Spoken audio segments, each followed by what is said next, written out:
Take 3. Hey, what's up guys, my name is Tampert. In today's video, I'm going to be showing you guys my brand new settings.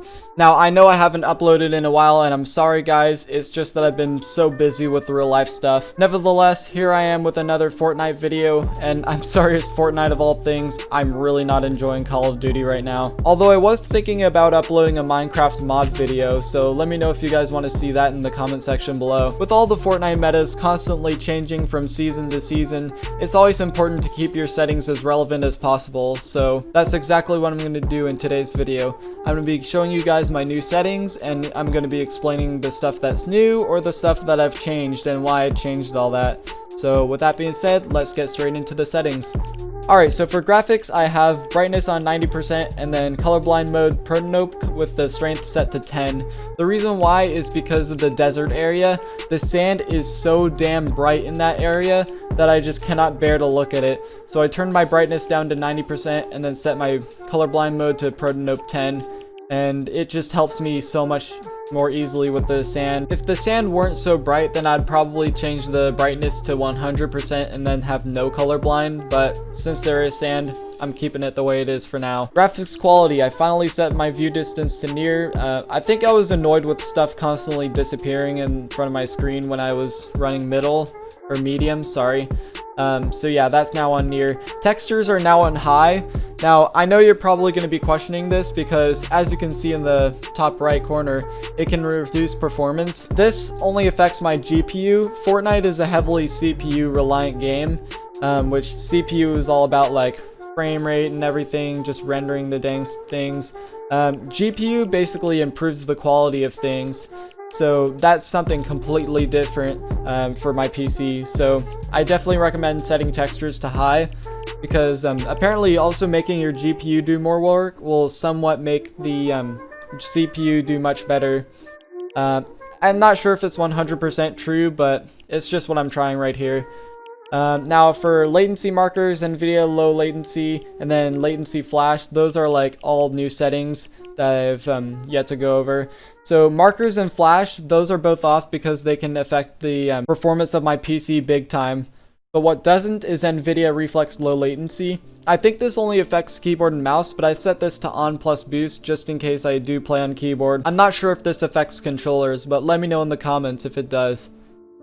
But moving on to the game settings, we're going to go over to building because that's where there's changes. Reset building choice. I don't know why it was off in the 300 sub special, but I have it on. And thank goodness we finally have the option to disable pre-edits. Please turn this on if you play on Builder Pro, especially if you play on Builder Pro. This setting will help so much because then you won't make those accidental window edits that you'll constantly be building. So yeah, definitely please turn this off. Now, I turned confirm on release on in like chapter 2 season 4. I really like this setting now that it's kind of fixed because back in chapter 2 seasons 1 and 2, confirm on release was glitched and it would like select only one tile when you choose to select 2 tiles. It was kind of weird. Here, like, let me do a floor and cone edit. So like when I used to do confirm on release, it would only affect like one tile and it would screw me over. So yeah, I would only select like one tile when I really select 2, but now that it's fixed, I can select those 2 tiles, and it's just so much better. This is kind of a minor change, but NVIDIA highlights are on so I can get some clips, and then record replays is off to make up for NVIDIA highlights being turned on. But then going into my game UI, I don't think I really changed anything. The only thing I really changed is my HUD scale, and I set that to 85%. I wouldn't recommend going any higher than that, just because the minimap will cover up so much of the damn screen. So yeah, definitely set this to 85 or lower. And then keyboard and mouse, I play on 1200 DPI. Here's my sensitivities. I don't play on keyboard and mouse too much, but here you go. Controller settings. Controller auto runs off because I don't use that anymore. I set my build and edit mode sense from 2.2, I think it was in the exponential vid, to 2.0. I found out that going any higher than 2.0 can affect your aim too much, so I just turned it down to 2.0. Now, horizontal speed, 44% and vertical 53. Money FN helped me out with this exponential setting, so shout out to him for that.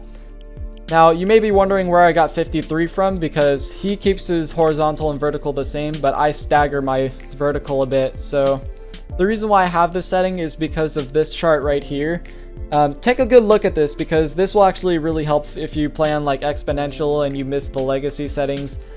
So based on the chart, you can just match your sensitivity to the percentages that you had. Shout out to TriPal for the chart. I'll leave a link to it in the description below so that you can take a look at it whenever you'd like. But yeah, I just started off with 44 and then just thought, well, what would match 44 for the vertical? So 53 does that perfectly. And then moving on to my ADS, it's 14% horizontal, 15 vertical. Again, staggering it a tiny bit, but I don't think it matters too much. One thing that's really cool about exponential, as you can see here, I play Expo. But one thing that's cool about exponential is that you can run a much higher sensitivity when it comes to ADS. I bet you could get away with like freaking 20%. But I don't do that because that's just not me. So I run 14, 15. There you go. Now, one thing pretty nice about switching the dead zones from 18% to 10 and 6 is because you just don't get much stick drift with a new controller. That's what I have right now, PowerA Fusion Pro. I'll leave a link to that in the description below if you want to get that controller for yourself. Left stick 10%, right stick 6%. I might change these depending on whether my controller gets like out of hand or not. But for now, there you go. As far as audio settings go, I changed my Windows audio to 25, and then these are the sound settings that I have right now. Then let me scroll through the keybinds really quick. I don't play keyboard and mouse too much, but here you guys go anyway. Feel free to pause wherever you'd like, or just go back or skip forward, or just completely skip this if you don't play keyboard and mouse anyway. I feel like playing keyboard and mouse more since there's more potential to it, but again, I don't really know. Nevertheless, controller binds. This is where there's going to be a lot of changes. So first of all, I play on the generic input because that gives me less input delay. And then another nifty setting right here is switch mode / edit. This setting right here also reduces input delay. However, instead of like hitting that, you'd probably hit switch mode and edit, which are the separate buttons. So this just reduces input delay, like I said, makes the controller feel more responsive. Again, you don't actually hit right on the D-pad or wherever you place this. You just want to hit your switch mode and edit buttons and just memorize what those are. For me, switch mode is left stick and Y is edit. But yeah, getting into my actual binds actually. I play claw, as you guys know, so having all the important actions on the face buttons, except for switch mode right there, that's actually on left stick, and I'll explain why later. Having your important actions on the face button is probably the best thing you can do as a claw player. If you're non-claw without paddles, I'd recommend left stick edit and right stick jump. However, that's not how I play. I play with A to jump because that's the default jump button in every single game. And then X is reload because that's the default reload button. So yeah, I have these on their respective buttons. And then switch mode and edit, I'll explain why these two are on different hands rather than just Y to edit and B for switch mode. The reason I have Y to edit instead of maybe left stick or B is because Y is just my favorite claw button. I like having this as my second most important action, which is edit. Your most important is jump, by the way, but I don't recommend binding jump to Y, even if your favorite button's Y. Just bind it to A. It's universal across every game. So Y to edit and left stick switch mode, the reason those are set on separate hands is because I feel like it's more optimal. So like you can just build all you want, and then when you exit build mode, you can just instantly edit after. So yeah, it just feels really good to have them on separate fingers, and I definitely recommend trying that if you play claw. But even if you play paddles, you'd still probably keep them separate. Just hit them with different fingers, you know, even if it's on the same hand.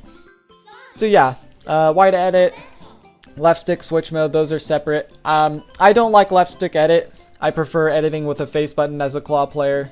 So yeah, there you go.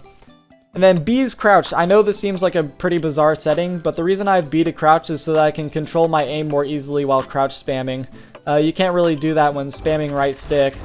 See, like, see how like my aim isn't quite the best when I'm spamming right stick. So yeah, that's what I do now. I used to have right stick crouch, but changed my right stick to pickaxe now.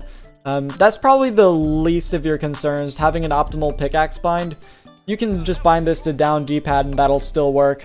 But I personally don't. It's just not me.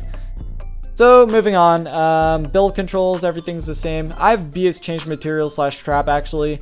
The reason why is because I can just move around while changing traps. I can move and look around, you know. Even though it's the same as my crouch bind, I don't crouch in build mode, so I don't worry about it too much. Edit controls. This is where there's a couple changes. So back in my 300 subs special video, I used to have LT confirm and then right stick reset. But because I changed my right stick to pickaxe, I had to find a different reset button. RB works perfectly. Sorry about that. But yeah, what I do is I hit Y and then right bumper with my middle finger. So basically it would look like, it would look like this. And then left bumper, I have that as reset because, or no, confirm, sorry. I have LB confirmed because it's faster than hitting LT. Even though I have trigger stops, my left trigger stops don't work properly. So that's why I have LB confirmed this time instead of LT. Tampered edit here. I forgot to mention this in the video, but I don't have my right trigger, left trigger, select, reset, bind trick that I had in my confirm on release reset video. But the reason why I do the double edit binds instead of the reset trick I showed is because the double binds are actually more consistent. I don't recommend doing that trick at all nowadays because that trick is rather inconsistent and can actually screw with your edits. Plus it would take a bit longer. Double edit binds are much faster and I highly recommend doing that when resetting edits. Yeah, there you guys go. Those are all my settings. Thank you guys for watching. I hope you've enjoyed it. Sorry if this roof is not the matching color. I was just missing some dark green paint. No, I'm just kidding. The preset is missing for that, so that's why the roof is like that over there. But yeah, thank you guys for watching. I hope you've enjoyed it. If you have, leave a like, and if you're new to my channel, hit that subscribe button. And let me know if you want to see like any more Fortnite content or Minecraft mods, you know. I'm willing to do a mod series. Just let me know in the comments again, and I'll get back to you guys soon. Sorry I'm not being quite active on YouTube. It's just that I'm busy with IRL stuff, so that's why I'm just so caught up with all this. But yeah, see you guys next time. Bye-bye!